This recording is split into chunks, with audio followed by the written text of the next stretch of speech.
Jake Morrison sat in the plush leather chair across from the financing desk at Garrett John Deere in Grand Island, Nebraska. The dealership smelled like new rubber and ambition. Behind the sales manager, a massive poster showed a gleaming 8R Series tractor crossing a perfect field under a perfect sunset, with the tagline, "The future of farming starts today." The sales manager's name was Todd Simmons. He was 42, wore a pressed white shirt with a John Deere tie, and had the smooth confidence of someone who closed deals for a living. On his desk sat a laptop, a calculator, and a folder with Jake's name on it. "So let me make sure I understand your situation," Todd said, leaning back in his chair. "Your Uncle Walter passed 3 months ago, left you his 480 acres outside Cairo. Good ground, been in your family for 60 years. You've been working it with him since you got out of high school, so you know the operation, is that right?" "That's right," Jake said.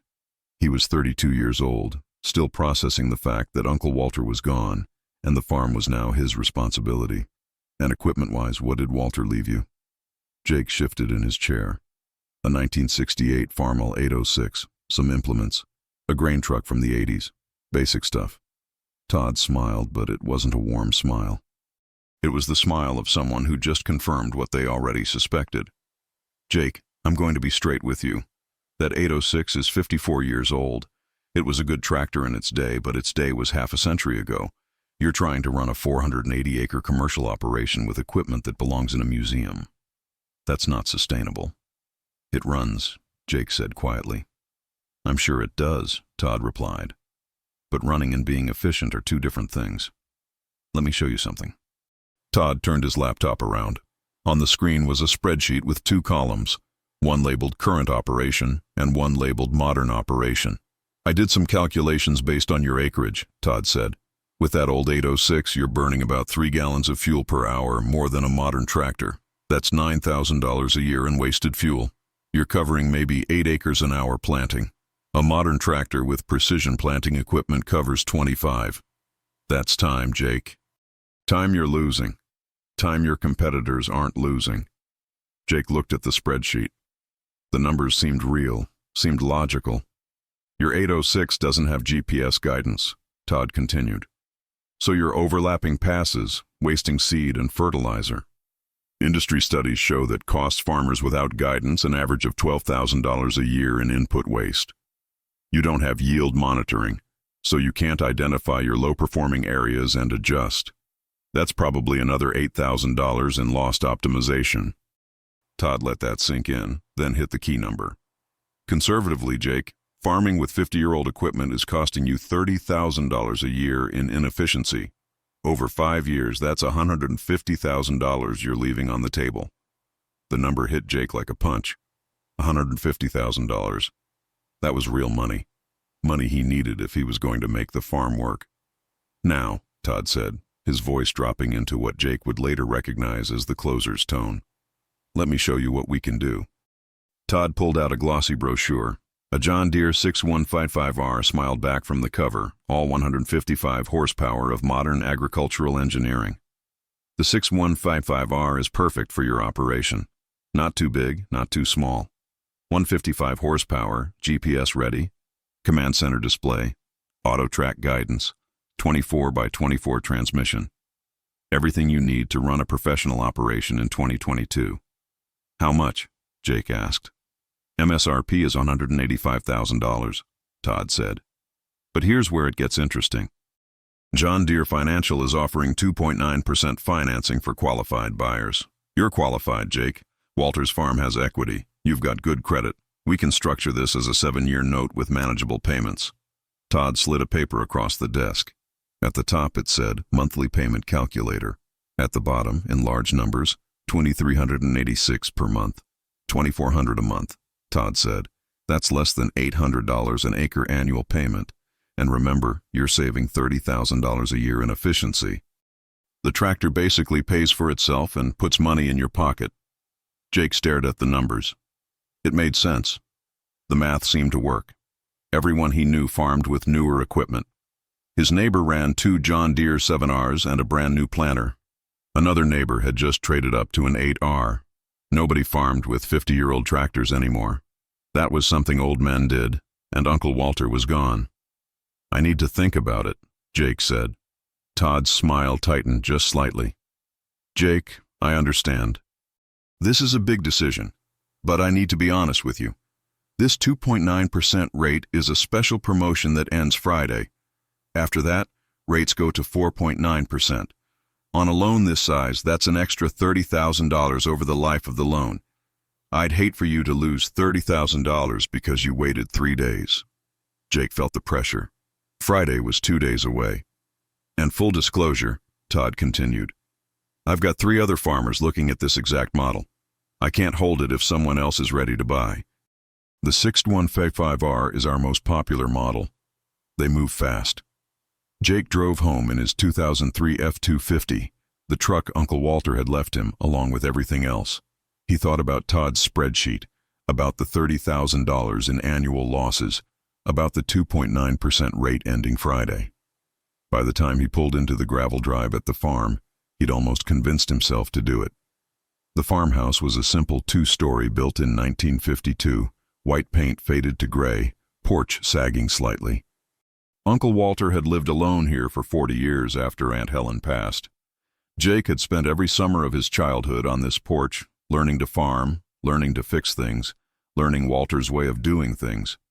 Inside, the house still smelled like Walter. Coffee and Old Spice and the faint smell of diesel that never quite washed out of a farmer's clothes. Jake sat at the kitchen table where he'd eaten 1,000 meals, where Walter had taught him to play poker, where they'd planned every season for the last 14 years. On the wall hung a photo from 1968, a younger Walter, maybe 35, standing next to a brand new red Farmall 806. Walter had his hand on the hood, proud, excited. Jake had seen that photo his whole life, but never really looked at it until now. Walter had bought that 806 new, had worked the farm with it for 54 years, had maintained it, repaired it, kept it running through 5 decades. And now Todd Simmons was telling Jake it was worthless.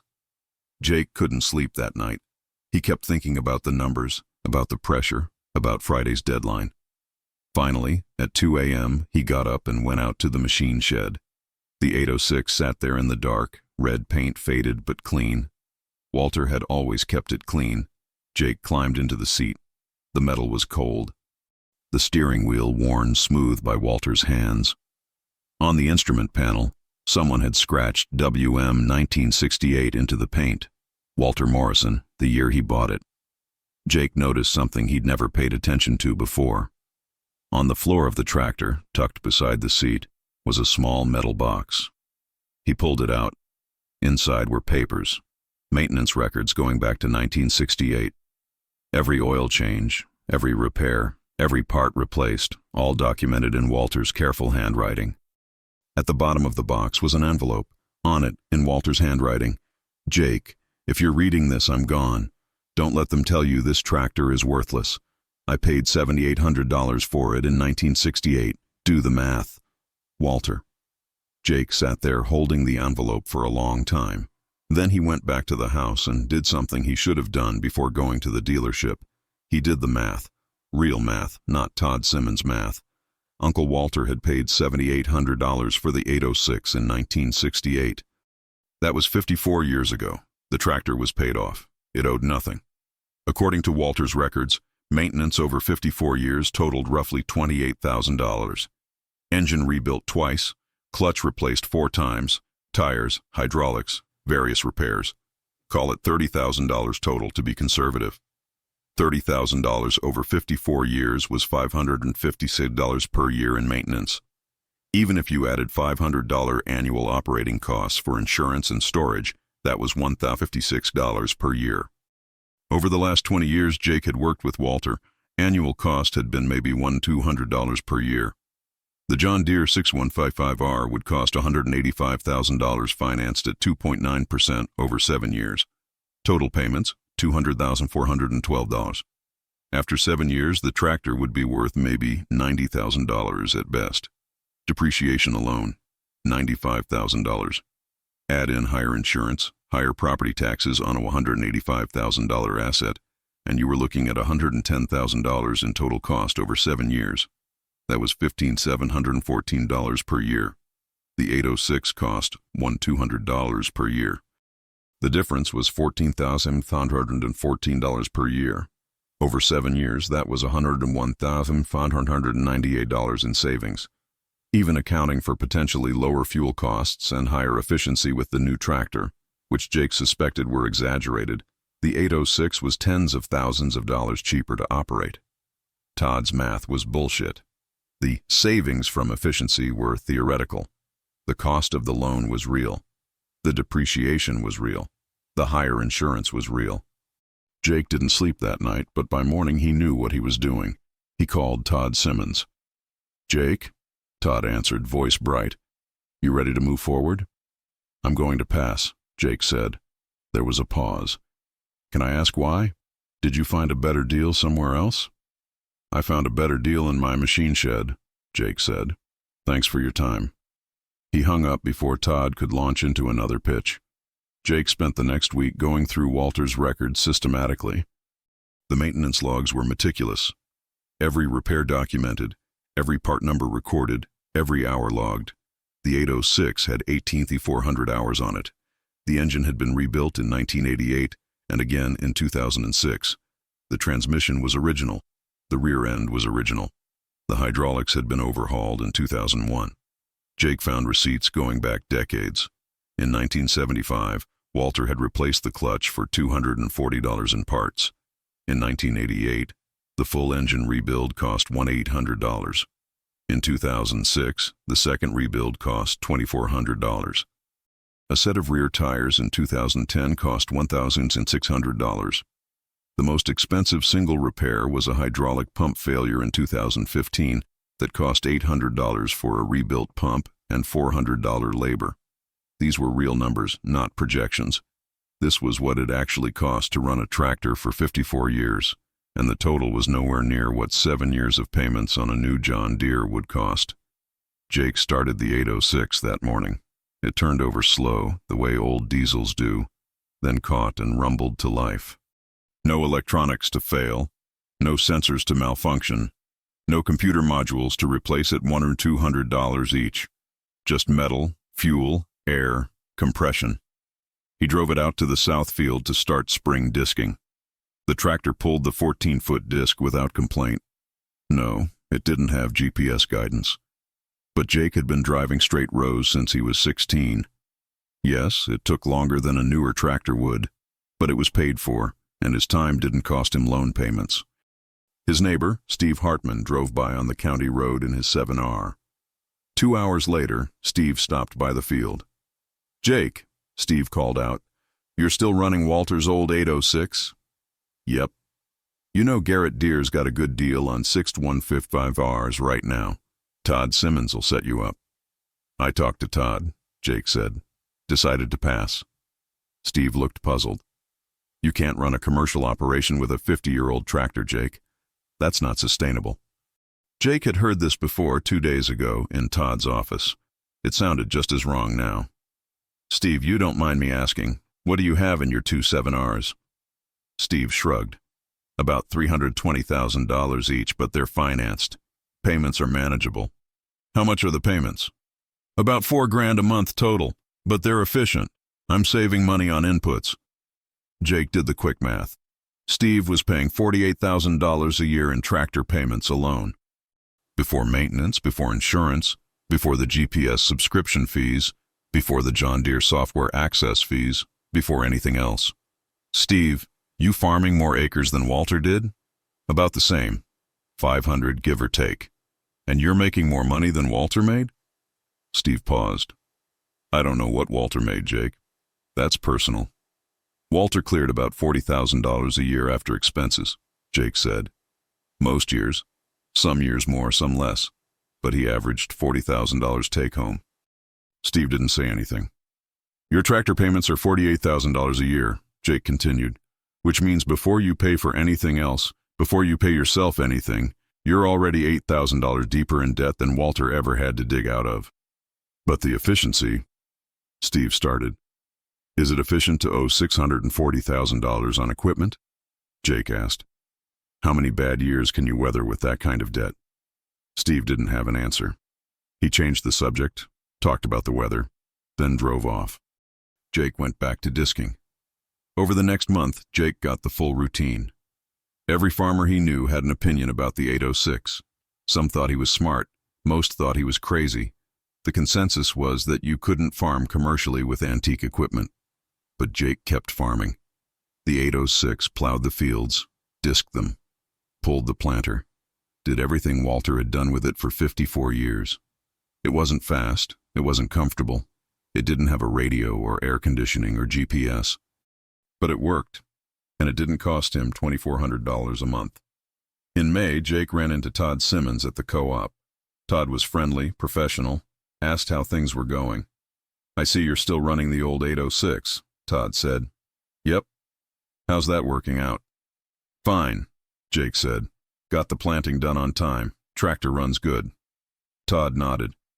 "Jake, I'm going to be honest. I've been in this business 20 years. I've seen a lot of young farmers try to make it with old equipment. It never works long term. The tractor will have a major breakdown at the worst possible time. You'll lose a crop window. You'll wish you'd upgraded when you had the chance." "Maybe," Jake said. "Or maybe I'll run it another 20 years and save myself $300,000 in payments." Todd smiled, but it was a tight smile. "You're betting your farm on 50-year-old equipment. That's a risky bet." "I'm betting my farm on not having debt," Jake said. "That's the safest bet there is." Jake's first full year farming alone was 2022. Corn prices were high, weather was decent. He grew 180 bushels per acre average, which was good for his ground. At $6.50 per bushel, his gross was $561,600. His costs were different from most farmers. He didn't have equipment payments.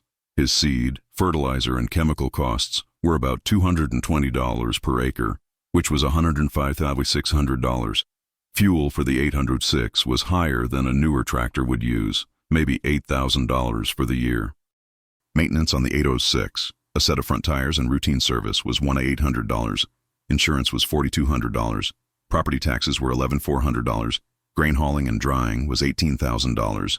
Miscellaneous costs, another $15,000. Total expenses, $164,000. Net income, $397,600.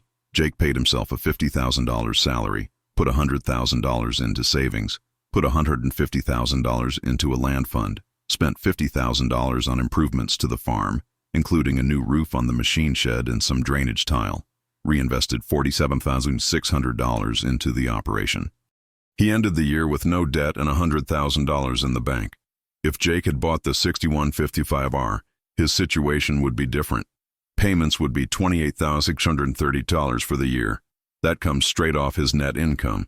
His take-home would be $369,000 instead of $397,600. But more importantly, his flexibility would be gone. In a bad year, that $28,632 payment would still be due whether he made money or not. Jake started year 2 with security. He had cash reserves. He had options. If 2023 was a disaster, he could weather it. He didn't owe anyone anything except property taxes. In 2023, Jake's second year, weather was terrible. Spring was too wet to plant on time. Summer was too dry. His corn averaged 110 bushels per acre, way down from the previous year. Prices dropped to $4.80 per acre. His gross was $253,440. His costs didn't change much. Maybe saved a little on drying costs because yields were lower. Total expenses, about $145,000. Net income, $118,440. Not a great year, not enough to pay himself $50,000 and still save, but he made it through. Paid himself $35,000, put $30,000 in savings, reinvested the rest. If Jake had that $28,632 tractor payment, his net would be $79,808. Stretched thin, but survivable. For 1 year. If 2024 was also bad, he'd be in trouble. If 2024 and 2025 were both bad, he'd be looking at default. But Jake didn't have the payment, so he made it through 2023 uncomfortable, but secure. Jake's neighbor Steve wasn't so fortunate. 2 bad years in a row meant Steve couldn't cover his equipment payments. The bank restructured his loans, but that meant higher interest and longer terms. Steve would be paying for those tractors for another decade. At 52 years old, Steve was beginning to realize he might never pay them off. He might be making tractor payments until he retired. By 2025, Jake had been farming for 3 years. The 806 had 19 out of 100 hours on it. He'd done routine maintenance, replaced a hydraulic hose, changed the oil 4 times, greased it before every use. Total maintenance cost over 3 years, $40,200. If he'd bought the 6155R, he would have made payments totaling $85,196 over those 3 years. The tractor would now be worth approximately $130,000. His total cost, $55,000 in depreciation, plus $85,196 in payments already made, plus higher insurance, plus GPS subscription fees. Call it $150,000 total cost over 3 years. The 806 cost him $4,200 over the same period. The difference was $145,800. Jake had saved almost $150,000 by not buying new. That was real money. Money in his land fund. Money that would buy another 60 acres if the right property came available. Money that gave him options and security. One evening in summer 2025, Jake was in the machine shed doing maintenance on the 806. His cousin Emma stopped by. She was 28, worked as an agricultural loan officer at the bank in town. "Jake, can I ask you something professional?" Emma said. "Sure." "You really don't have any equipment debt? No loans at all?" "That's right." Emma shook her head. "You're the only farmer under 40 in this county with no equipment debt. Do you know that?" "I didn't, but it doesn't surprise me." "I process ag loans every day," Emma said. "Farmers come in, they need $200,000 for a tractor, $150,000 for a planter, $300,000 for a combine. They're leveraging everything. The bank loves it because we make money on the interest. But Jake, I see the stress. I see what happens when they have 2 bad years in a row." "What happens?" "They default. We restructure. They go deeper in debt. Some of them make it. A lot of them don't. And the ones who do make it often spend 30 years paying for equipment that's worn out after 15. "What about the efficiency Todd talks about?" Jake asked. "The savings from GPS and modern technology." Emma laughed. "Jake, I see the real numbers, the actual profit and loss statements. You know what I've learned? The farmers making the most money aren't the ones with the newest equipment. They're the ones with the lowest costs. Efficiency is great, but it doesn't matter if you're paying $50,000 a year in equipment debt." Jake thought about that. "So I'm not crazy?" "You're the sanest farmer I know," Emma said. "You're farming the way Walter did. Low cost, low debt, high flexibility. It's old-fashioned, but it works." After Emma left, Jake sat on the 806 for a while, thinking. Walter's advice, written in that envelope 3 years ago, had been right. Don't let them tell you this tractor is worthless. Do the math. Jake had done the math. Over and over. The math always came out the same. The 806, even at 57 years old, was cheaper to operate than any new tractor on the market. Not a little cheaper. Dramatically cheaper. Over a 10-year period, the 806 would cost maybe $15,000 to maintain and operate.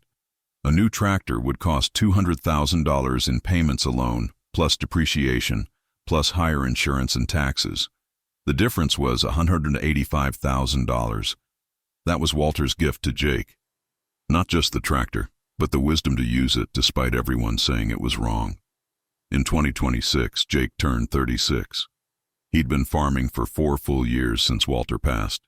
He'd made money 3 years, broke even 1 year. He had $180,000 in savings, which represented more than most farmers twice his age had accumulated. He owned the farm free and clear, all 480 acres with no mortgage, no liens, no claims against it. He had no debt of any kind, no equipment loans, no operating loans, no credit card balances, nothing. The freedom that came with that was hard to describe to people who'd never experienced it. When corn prices dropped, Jake didn't panic. When a dry spell hit in July, he didn't lose sleep wondering if he could make his payments. When the 806 needed a repair, he paid cash and did the work himself. The farm was his, completely and totally, in a way that few modern farmers could claim. The 806 was still running, still starting every morning, still pulling the implements. still doing the work Walter had bought it to do 58 years earlier. The hour meter read 19,400 hours. By any measure, the tractor had earned its keep 100 times over. Todd Simmons stopped by the farm one afternoon. He'd called first, asked if he could talk to Jake. They sat on Walter's old porch, drank iced tea Linda had made. "Jake, I'm going to be straight with you," Todd said. "I was wrong." Jake didn't say anything, just listened. 4 years ago, I gave you a big pitch about efficiency and savings and how that old 806 was costing you money. I believed it then. I don't believe it now. "What changed?" Jake asked. "I've watched you," Todd said. "You're farming the same ground as Steve Hartman, same ground as most of my customers around here. But you're the only one not calling me with problems. You're not calling because your GPS glitched. You're not calling because your computer module failed. You're not calling asking for payment deferrals because you had a bad year." Todd took a drink of his tea. "I've been selling tractors for 20 years. I'm good at it. I believe in the product. But lately I've started wondering if I'm actually helping farmers or just getting them into debt they can't handle." "What made you think that?" Jake asked. 3 customers defaulted this year," Todd said. "Good farmers, hard workers. They had bad years, couldn't make their payments. The bank took their equipment. One of them lost his farm. And I keep thinking, I sold them that equipment. I told them it would make them more efficient, more profitable. I believed it. But they're gone now, and the tractors are back on my lot getting sold to someone else who'll take on the same debt." They sat in silence for a bit. "Your Uncle Walter knew something I didn't," Todd finally said. "He knew that surviving is more important than thriving, that you can't thrive if debt can sink you.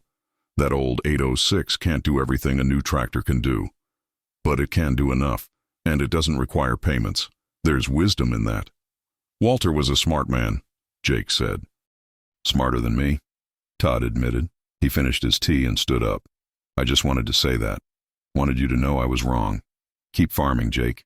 Keep running that 806. You're doing it right." After Todd left, Jake sat on the porch a while longer. He thought about Walter, about the years they'd farmed together, about the lessons Walter had taught him.